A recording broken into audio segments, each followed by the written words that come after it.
What's up, everybody? It's me, Chris, once again. I want to talk about the boxing fights coming up this weekend, or a couple. First off, we have a bantamweight unification title fight tonight. Steve Molitor versus Celestino Caballero.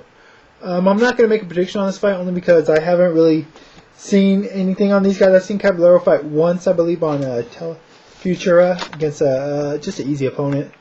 And I've never seen Molitor fight, although I've heard a lot about him, or I've read a lot about him online. I'm going to watch the fight. Should be a pretty good fight from what I've read or what I've heard. Caballero, he handed Daniel Ponce de Leon his first win, so he's got that on his resume. He's also very big for the weight, very tall, so it'll be interesting to see how if that plays a factor in this fight. But like I said, I've never seen Molitor fight. I've only heard good things about him, but should be a good fight, hopefully, and I'll be checking that out. Next up, we got tomorrow night on HBO. We got James Kirkland versus Brian Vera. Kirkland's coming off an easy victory on ESPN2. He fought in his hometown. It's kind of a showcase fight. Brian Vera's coming off the win over Andy Lee, who is Manuel Stewart's protege.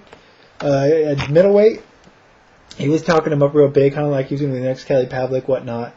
I heard a lot of things about Andy Lee in the press. I'm not saying he didn't look bad in that fight. I mean, he lost that fight, but he didn't appear to be all that Manuel Stewart had led people to believe he was. Not to say he won't be successful in his career, and he's not skilled, but Brian Vera kind of exposed him. This fight should be an exciting fight, entertaining fight. Kirkland's now signed with Golden Boy Promotions, so I think that obviously he's going to be the favorite for other reasons, but I don't think HBO is going to put him in, or Golden Boy is going to put him with the fighter they think can beat him at this stage, since they just gave him probably a pretty good sized contract, getting away from Gary Shaw.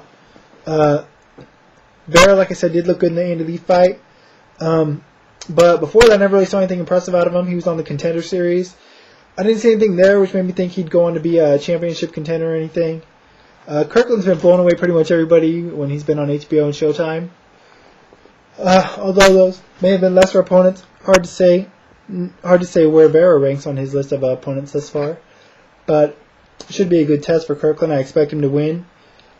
He usually blows guys out pretty early. He's a very aggressive fighter.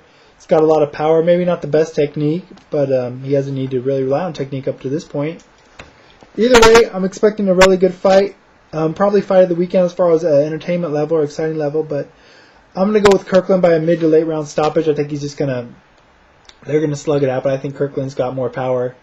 And I think eventually he's going to overwhelm Vera and probably stop him.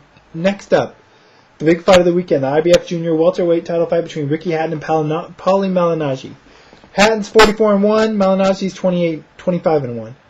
Hatton's coming off the win over Lascano, decision win over Juan Lascano. On that same card, Paulie Malignaggi beat Lovemore Endo by decision. That was a card that was earlier this year on Versus. It was to build up Garner interest for this fight. They did a similar thing earlier this year in boxing where they had Margarito and Cotto fight on the same card. Both looked impressive. It built anticipation for their pay-per-view fight, their showdown. That was the plan to do with Hatton Malignaggi. Unfortunately, they both looked pretty bad in those fights on the Lascano and Endo fights. Hatton struggled against Lascano, who was coming off a long layoff. Hatton was actually hurt a couple times. One time, the ref kind of interfered. I'm not saying the fight would have been stopped, but he said Hatton needed to tie his shoe. It was just ridiculous. It was uncalled for.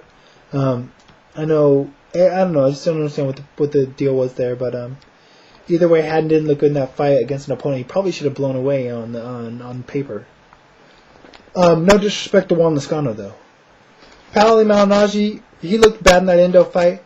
A lot because of his fault. He wore these extensions in the fight. Hair extensions, which hindered him a lot early in the fight. It was ridiculous. I don't know what he was thinking. He had like the Milli Vanilli extensions going on there, and it hindered him. He couldn't see very well. Ended up cutting him off late in the fight, but either way, he just didn't look impressive in that fight. Won a decision. It was close. It was competitive. Before that, he fought Herman Gojo. He didn't look impressive in that fight. And before that, he won the title from Endo, and he did look good in that fight. He controlled it with his boxing. Hatton, before the Lascano fight, had the TKO loss to Floyd Mayweather. That was pretty much a one-sided fight. I know a lot of Hatton fans and some people complained about the referee. interfering in the fight, kind of disrupting Hatton. But either way, I think Mayweather's going to win that fight based on the way it looked and the way it turned out. Hatton hasn't really looked impressive since the Jose Luis Castillo fight, but I don't know what to gauge off that because who's to say what Castillo had left going into that fight. So this fight I'm going to go with Hatton by decision. Like I said, neither of them are coming off impressive victories, and to be honest, I've never really been overly impressed with either fighter. I know Hatton has some wins, like a win over Costa Zoo and some other big wins, but I've just never, maybe I just don't like his style, but I've just never been overly impressed with him, to be honest. Same with Malignaggi. He's had some wins here and there. He showed a lot of heart in the Cotto fight. I give him props for that, no doubt. But I've just never been overly impressed with him either. Malignaggi's going to want to box. He's going to want to keep this fight on the outside, use his speed, use his jab. Hatton's going to want to crowd him, fight his normal fight, get him against the ropes, throw punches, manhandle him, rough him up a little bit, try to break him down. I just think Hatton's going to be able to employ his game plan more effectively. Malignaggi's faster and can use his speed, and kind of, Hatton's going to try to cut off the ring, but I just think Hatton's going to be able to employ his game plan, get him against the ropes, rough him up, It's going to be an ugly fight in my opinion. I don't think it's going to be a very entertaining fight for the fans.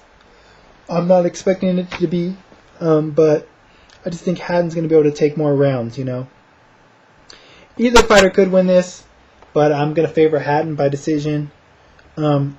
Like I said, it probably won't be the most aesthetically pleasing fight, but, what can you do? These styles just don't mesh well, in my opinion, of these two fighters. But let's hope for the best. Hopefully something exciting and dramatic will happen, but I'm not expecting it. Either way, I'm going to go with Hatton by decision, and who knows? We'll see how he looks and what's for him and Malignaggi afterwards. So that's it for now. I'll probably hit you guys back up on Sunday after I see the fights. But until then, I'm out of here. Bye.